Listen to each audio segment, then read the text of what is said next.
Hi and welcome back to my channel. Thank you very much for joining me, and what I'd like to talk about today is the latest, certainly the latest to reach me, Analogue Productions UHQR ultra high quality record. And as you can see, it's Steely Dan's first album, Can't Buy a Thrill. Now, this has only just reached me. Obviously in the UK here we get things a little bit later. I didn't buy this direct. I got this through Brook Audio or thevinyladventure.com, who did me a good deal on it, so I ain't complaining about that. I'll put a link down below in the description if you want to check it out. But I've got a few of these UHQRs already, and they are, I mean, in my opinion, they really are as good as records get, frankly, or as vinyl records get, LP records. And first of all, what I want to just do is run through what you get for your money and why they are as good as they are. So first of all, as you can see, you've got a fancy box, very solid. That is actually a wooden spine. I'm not sure if you can see the top there, but it is it's wood covered in a leatherette material. Very kind of old school sort of 40s, 50s Encyclopedia Britannica kind of thing. Admittedly, really quite OTT. I know there are some commentators that really don't go for these boxes, and I can totally see their point, but you know, they are what they are. Having bought and paid for the box, I'm not going to throw it out or even stick it in the loft and not use it, I think, because it will keep everything inside nicer. So first thing is, you can put this on your shelf and then just slide this part out, which is really cool. So I'll put that away for now. So in this lovely little slide out, which is still pretty stiff, we get a whole bunch of things, and I will just run through. So first of all, packaged separately is the vinyl, and I'll come back to that. Okay. Then we have what they call the technical specifications manual, and this, I mean, frankly, this is one of the things that Analogue Productions do better than anyone else. It's, you know, I think that's beyond a subjective opinion. They really do, and that is telling you all the processes, exactly what's going on, and therefore exactly what you're paying for, really. You know, they talk about the record profile. This is a cross-section of a UHQR. That's a cross-section of a standard vinyl LP. They talk about the vinyl. They talk about the way things are plated, pressed. Everything's done in-house. Acoustic Sounds is the parent company, owned by Chad Kasem. And Analogue Productions is the record label, owned by Chad Kasem, and QRP, or Quality Record Pressings, is the pressing plant owned by Chad Kasem. So it is all done in-house, and you can see the sort of the detail of the photographs and the description here. It's just, you could not want for better. You couldn't want for more. And as we all know, there are certain labels out there that will charge up to sort of £500 for one record, which is astronomical. But the sort of 125, 150 odd that they charge for these, all things considered, I think is worth the money. I won't say they are cheap, but worth the money, definitely. What else have we got in here? A little certificate, just showing that this is a limited one-off run of 20,000 copies, which is nice to know when you're buying something like this, signed by Chad. And then patents, basically US patents for the UHQR process, and for the Clarity vinyl, which is the actual vinyl that these are pressed on, which I'll get into more when I show you the records. Here we are, a fall or autumn 2022. This is like in the old days when you got advertising on the inner sleeves. And these are just other titles coming soon, or recent titles. you can see there's still Kind of Blue, Miles Davis, and Jimi Hendrix Experience, Are You Experienced, still in print in the UHQR. I've got both of those. If I didn't, I would be sorely tempted to get them. And then, yeah, a whole bunch of other records down there, that either out or coming soon. And of course the absolutely incredible Analogue Productions Ultra Tapes, which are one-to-one copies of the original masters. And yeah, honestly, the only thing you can get that is better than that is the original master, which you clearly can't get. So that to me is the the pot of gold at the end of the rainbow, so to speak. Acoustic Sound series, Verve reissues, etc., etc. They do so much under the Acoustic Sounds Analogue Productions banner. It's rightly referred to as the centre of the vinyl universe, really, at the moment. So these are notes specific to Can't Buy a Thrill. And what you've got in here, oh, look at that, that's beautiful. Photos of the original master tapes, which is very, very, very interesting to an old tape head like me. And then a really nice little kind of essay by Donald Fagen, no less. Just telling it, just a very short little bit of text about the making of the album. And then the original credits. So originally released November 1972, produced by Gary Katz. I won't bore you all with all the musicians, but a band of exceptional talented musicians, I mean, almost second to none.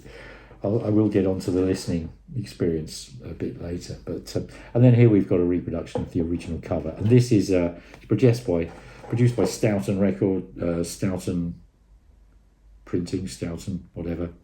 My one, 6,463. Absolutely beautiful though, really solid, really crisp, really beautifully glossy. And as you can see, we'll do the crack thing.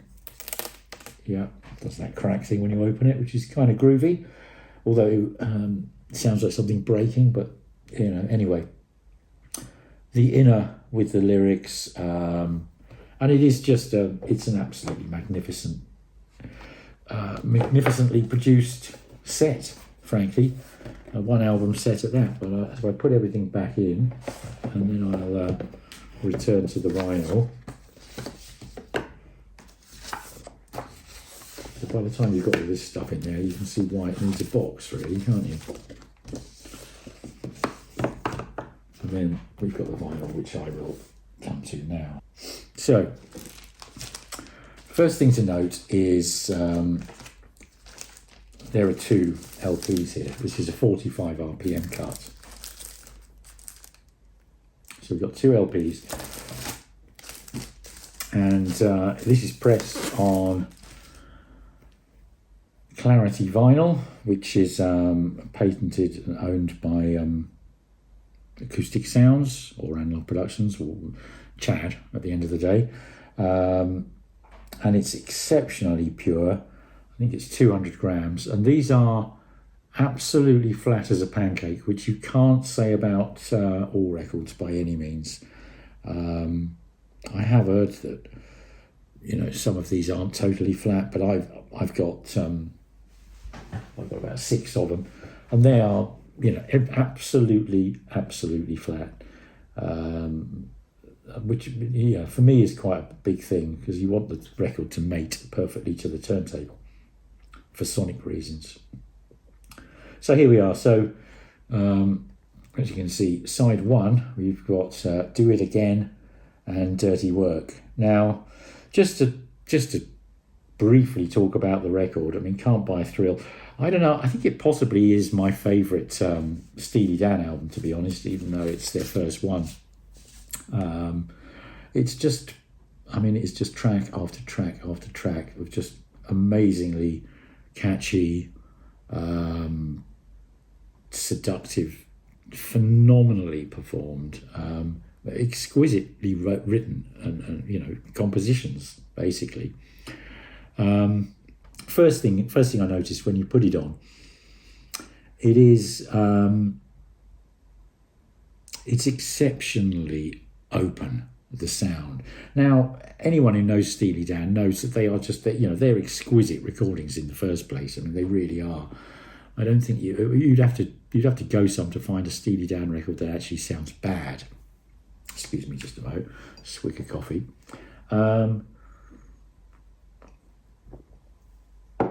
But there's good, there's very good, and then there's nigh on perfect. And I think this is really, really, really hard to argue that it isn't perfect, actually. I mean, nigh on perfect, it certainly is. I mean, part of it is the music in itself, the recordings, Steely Dan, just their incredible ability creatively and technically in terms of the performance, but the recording, the mix, the production, and then of course this is mastered by Bernie Grundman for this particular release, and it's just, I mean, okay, so Do It Again. We start off. There is just an incredible, wonderful openness to it, and the timbral quality of every single element in the mix. I mean, it is just Steely Dan. There's this sort of rhythmic kind of, compelling kind of melodic rhythm to all of the songs, frankly. But also the timbre of the elements within that. I mean, the percussion is just, it is so sweet. I think this is Victor Feldman on all sorts of percussion. And I think he might have been the in-house percussionist at the studio, and which was the Village Recorder in LA. And it's just, the elements of percussion, if you kind of think of a painting, it's just the way that the sort of colours are thrown into the composition to just highlight, bring life and energy and intrigue and joy and mysticism to the thing. It's absolutely wonderful. But all of this, I mean, they've got these wonderful guitar licks. But all of this is really just laid over this exceptional hypnotic rhythm, which is kind of, rather than being led by the drums, which can kind of lead to a kind of quite a hard rhythm, if you know what I mean. I would actually say the rhythm on this it's kind of led by the bass, with the piano in a close, an electric piano, I'd say at that, probably, in a very close supporting role to the bass guitar. So it's sort of bass and piano, which it just gives this I'd say hypnotic rhythm, really.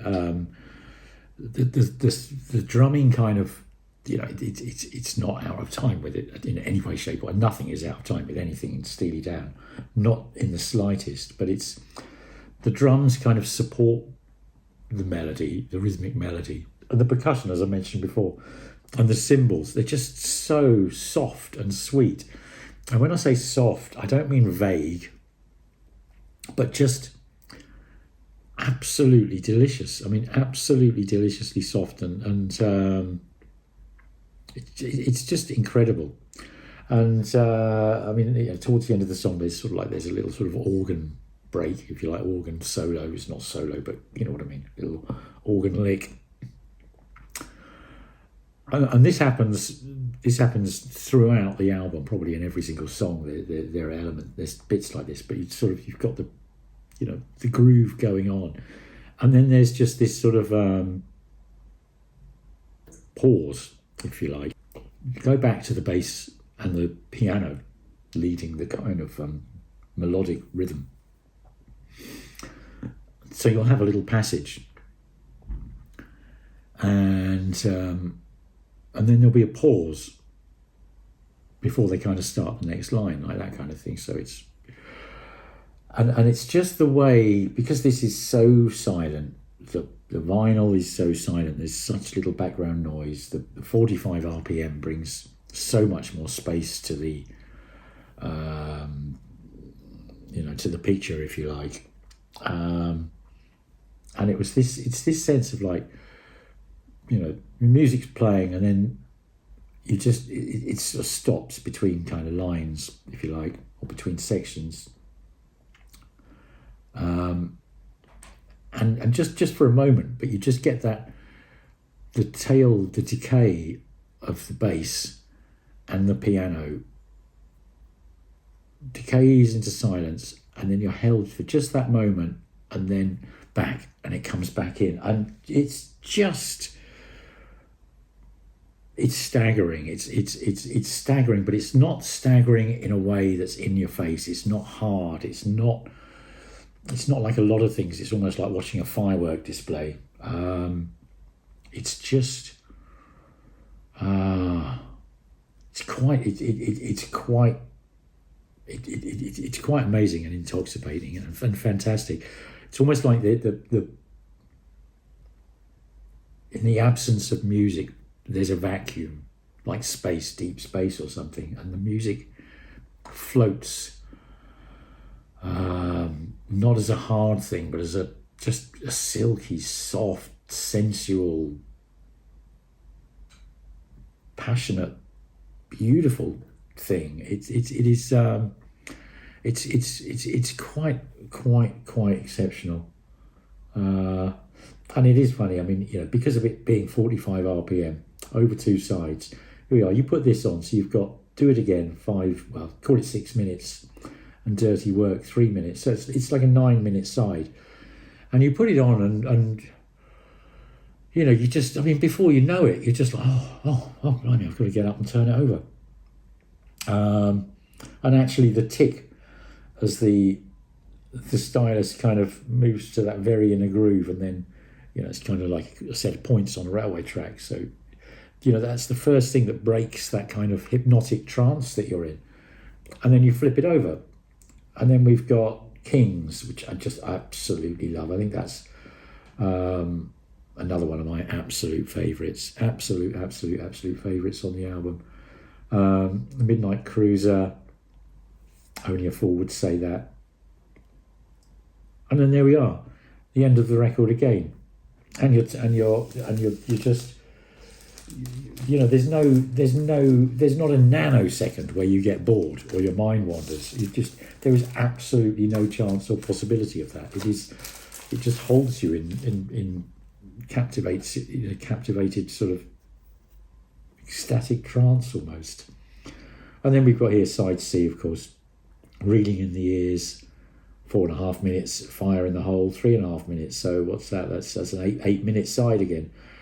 And you feel like you've hardly started, and you're listening to it. And again, it's I mean, Reeling in the Ears. I should say something about the bass actually, because that I've already mentioned the bass and the piano as being like such mega important elements that clearly lead. And it's funny because it's no secret that it was Fagan and Becker who led Steely Dan. It's their band, they're the composers, and bass and piano, of course, bass and keyboards. But it was only on this pressing, because you hear everything so clearly, so beautifully. It really does stand out that it is their band, and that they're the ones that are expressing themselves, fully, like this is their creation, this is their baby, it's their offspring, if you like. Whereas the rest of the band are, very diligently doing everything that they asked, and clearly loving it and fitting into the groove and the vibe. But I think you can really tell, and that's something that I would say is more apparent in this particular issue than any other issue that I've heard. It's stunning, and the bass is the bass, the piano, everything, the timbral quality of everything. I mean, going back to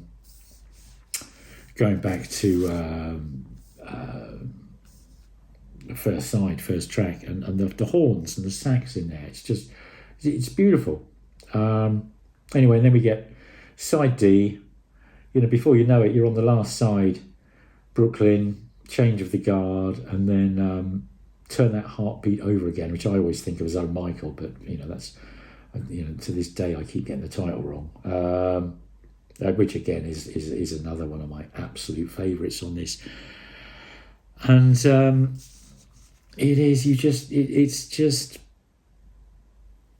the way that you're held, and it's not like it's holding you in a vice-like grip, like digging its nails into you. It's just holding you like you'd hold an injured baby bird or something. It just holds you so delicately and just fills you with the rhythm and the melody and plays with you. The timing, the absolute perfection of their performance. Quite stunning. Now, this is not a very, very cheap record, as I say. I think the US retails 125, maybe 150. I'm not sure exactly. It cost about 150 by the time you get them over here in the UK.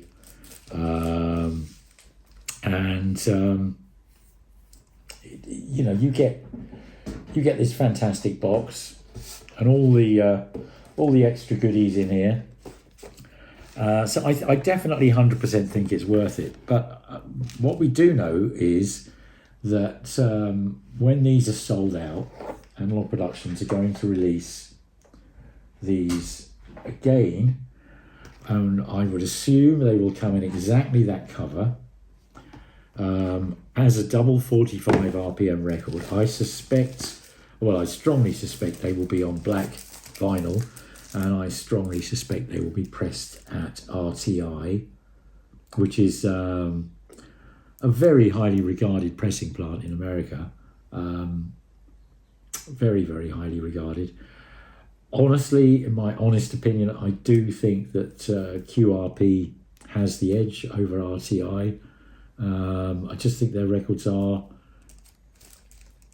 flatter. I think the QC is better. It's as simple as that, really. I think the QC is better. And so I think, for about $70 maybe, I'm guessing here, you'll probably get this with black vinyl, probably on 180 gram black vinyl, pressed at RTI, same cover, but like that. Now, I've got some friends who are, none of us have got money falling out of our, pouring out of our ears, so to speak. It's all blooming tight these days. And they said, "Oh, what are you going to do? What are you going to do? You're going to buy this, or wait for the the budget priced version reissue?" And I said, "Oh, I'm almost inevitably going to have to try one of these." And of course, I bought this one. This is the first one out, and it's just so damn good. So we're probably talking like $50, £50, if you like, difference between this and the subsequent issue to come. Now, the subsequent issue to come, because it's really just different based vinyl material and a different pressing plant, it's probably going to be 90 to 95% as good as this. And 90 to 95% as good as this is still going to be a very, very, very, very good record. If I hadn't been quite so knocked out by this, I probably would have thought, right, okay, for the rest of the Steely Dans, bearing in mind this probably is my favourite one, For the rest of the Steely Dans, maybe I will settle for the cheaper one. But this is so damn good. I think it's just stunning. It's stunning. I can't imagine it actually being any better. It is just beautiful. I think it's I think I'll have to just get the lot and find shelf space to fit them in, because I think there's 5 or 6 they're doing, and that's that takes up 5 or 6 of those on your shelf. That's a good deal of shelf real estate taken up for as many records as in their original issues would fit into that space. So it's a consideration. But anyway, I think really I could probably wrap up here, and just say that Steely Dan, Can't Buy a Thrill, Analogue Productions UHQR, genuinely one of the best records I've ever heard. It is stunningly good, stunningly good. They've done an incredible job. They did have quite incredible material to start with. As we know, Steely Dan were just sort of ultimate professionals. But my God, this is good. They have done, Chad and his team, Bernie on the mastering, and the Analogue Productions and QRP companies producing this. It is second to none. Only thing that would sound better than this, I would believe, is tape. Simple as that. Absolutely simple as that. Phenomenal job. So on that note, I will say thank you very, very, very much for watching. If you haven't already, please subscribe. If you like this video, please click the like button. If you want to be kept up to date with my new videos, I'm going to try and do a couple a week. Certainly one every 5 days or so, a couple every 10 days. You can hit the bell icon if you want to be disturbed by YouTube pinging you every now and then. Yeah, I'll say to all my subscribers, all my viewers, thank you very, very, very much, and catch you soon. Okay, bye for now. Cheers. Bye bye.